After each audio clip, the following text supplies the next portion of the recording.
today's episode, I do want to have a look at the Samsung Galaxy Note 20 Ultra on my right and the Samsung Galaxy S24 Ultra to my left. Now, you may have the Note 20 Ultra and you're wondering whether to upgrade to the S24 Ultra.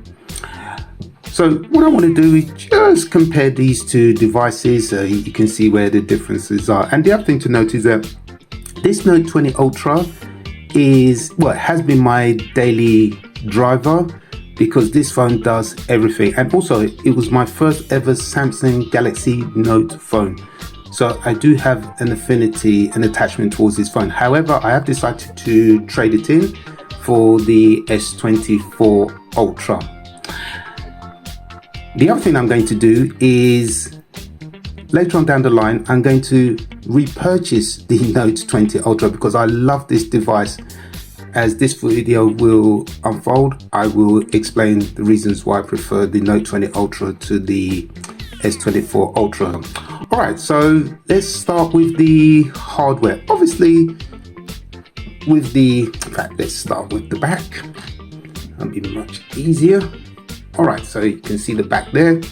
Yeah, I do like both. And again, I do love the Note 20 Ultra. So it's a sad day to give it up, but like I said, I will be purchasing it again.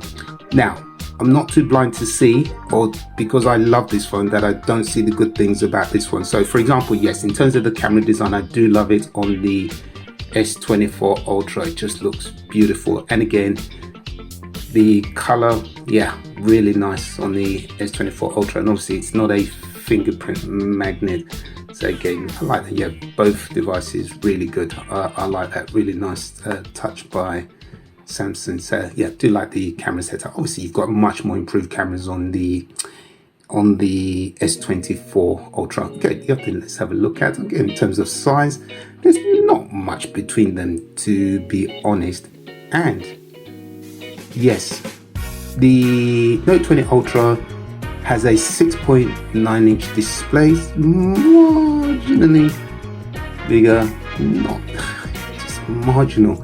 And the S24 Ultra has a 6.8-inch display, again, very marginal.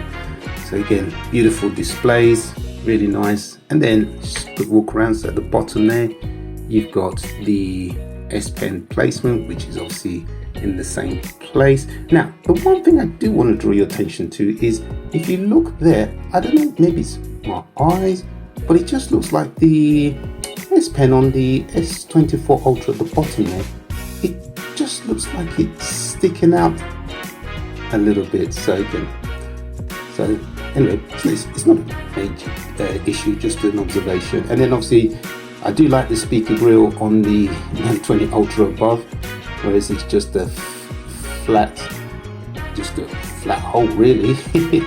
So that's quite interesting. And it looks like they've moved at the bottom here where the SIM tray used to be on the top. In fact, let me just show you. There you go. On the Note 20 Ultra, it used to be on the top there. So and now it seems to be at the bottom. Okay, so walking around the sides, yeah, pretty self-explanatory, nothing major. But if I can do this without dropping the devices, I do want to show you the, okay, so if we look here, yeah, so nothing major, little bit buttons and things in the right place. Now, obviously this is a flat display, so obviously there's always the debate, some people love curved displays. This one is a flat edge to edge display. So, you know, apparently for some people it's great because if they're using the S Pen, they don't slide off the edge, and you know, also prevents accidental touches. Now, I have to be honest, I love the display on this device, this curved display. I just think it just looks beautiful, really does. You know, screams that bit of luxury as well. Oh, I love it.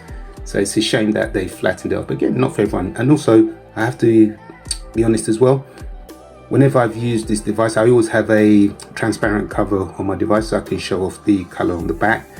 I've never had any issues with accidental touches or going off the side with the S Pen. Again, it's personal preference, but yeah. Now, one thing I do not want Samsung to ever do, and that is to round off the corners on their devices. I think they should stay boxy as they are. cannot tell you, whenever I'm watching content, usually on my Note 20 Ultra, but this always feels like it's a mini television in my hand, and I just think it should remain that way. Obviously, one thing you could argue is that, yes, with it being like this, they may dig into your palm, but what if you just nestle it rightly like this? No need for that to happen. So yeah, so Samsung should not curve the corners on their devices. Keep them as they are. The other thing I like about the Note 20 Ultra over the S24 Ultra, and that is the micro SD card for expandable storage, because obviously you don't have that option on the S24 Ultra. I cannot tell you how useful having the micro SD card is, because this one is the 512 gigabyte model, and inside I have a 1 terabyte micro SD card. And the reason why I have that much is because I consume a lot of content as an aspiring content creator. Sometimes I just want to, just maybe the location, something happened, and I just think, oh, that's a great backdrop for a video. So I'll do a few takes. When I say takes, one scene, maybe it can take me maybe 40 retakes, then move around slightly, then that's probably another 30 takes. So you can see very quickly it starts to build up. And then obviously once I get to my destination, then I can delete the ones I do not want. But that's why I like the expandable storage. I don't have to worry about it.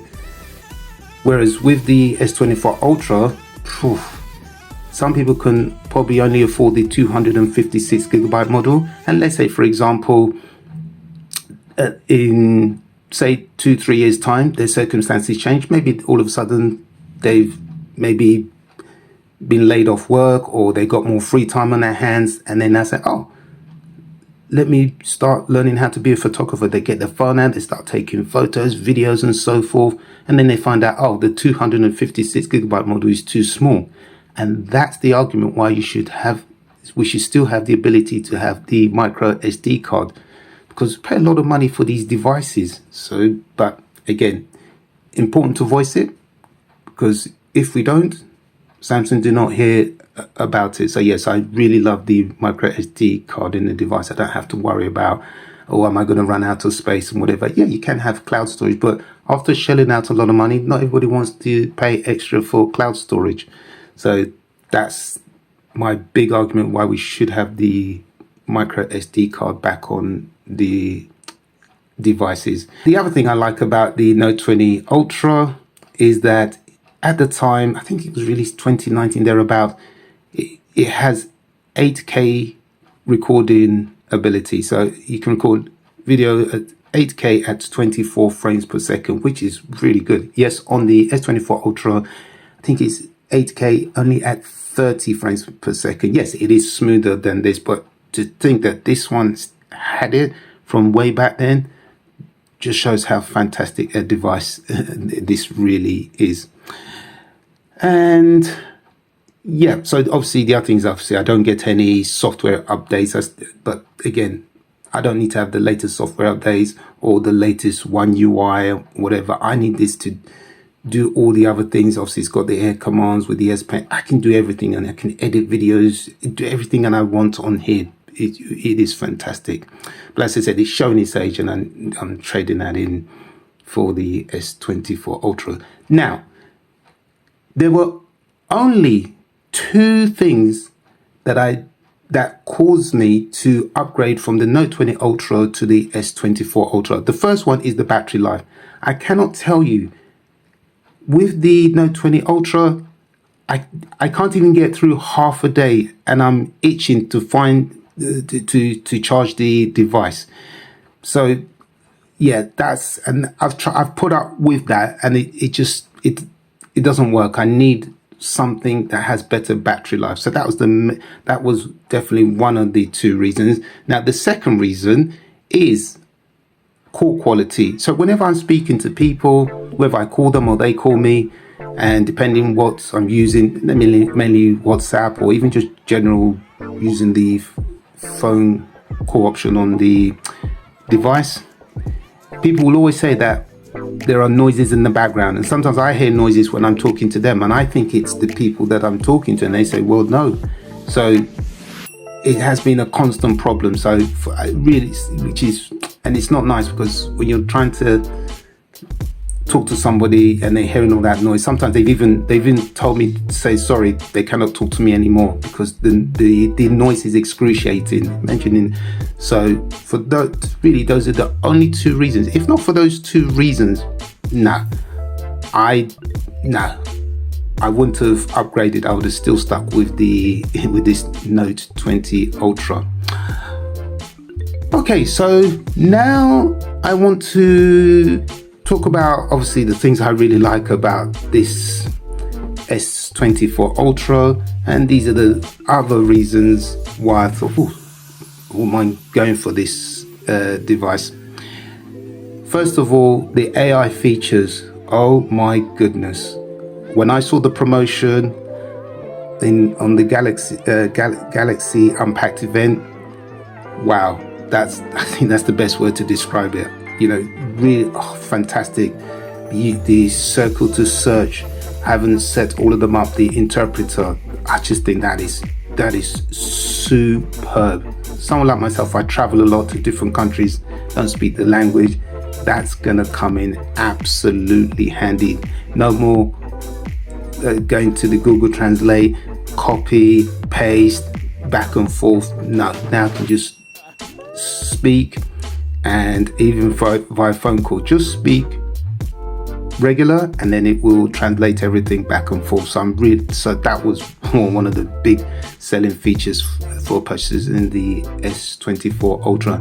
The other thing I like about this device as well is that it now has, you can record, I believe in the Pro mode, you can record 4K at 120 frames per second.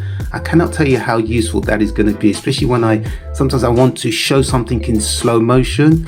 So for it to be able to do that is just right up my street. It's going to make my life a lot easier as an aspiring content creator. Obviously, yes, you've got the latest Android. I think it came with Android 14 and One UI 6.1. This, obviously, I'm used to Samsung, so everything's running really, really smoothly. And then the other key selling point for me, when I heard on the Galaxy Unpacked event, I think it was within the first 5 minutes, I think the chief executive, when he announced that it was receiving 7 years of software and security patch updates, I thought I didn't hear that correctly, or it was a mistake. 7 years, that is perfect, because that's one of the other things I've always argued. Like, for example, my Note 20 Ultra, it always had, I think it had 3 years of software updates. And again, other people I'm sure have been screaming that you pay so much money, you only get 3 years. That's not, they need to do better than that. And to be fair, Samsung have been improving. I think they've been offering four years of software updates and so forth on their recent products. But this is superb. 7 years. So that means this phone will last we'll get software and security patches up to the year 2031, and even on the second-hand market, it's going to be really good value. As we can see, both devices do come with the S Pen. However, it would have been nice if the color of the S Pen on the S24 Ultra closely resembled the rear color of the device, very similar to the Note 20 Ultra. The irony is, on some of the S24 Ultras, the S Pen does match the rear color of the device. Another reason for picking up the S24 Ultra is that it does come with dual SIM support plus eSIM.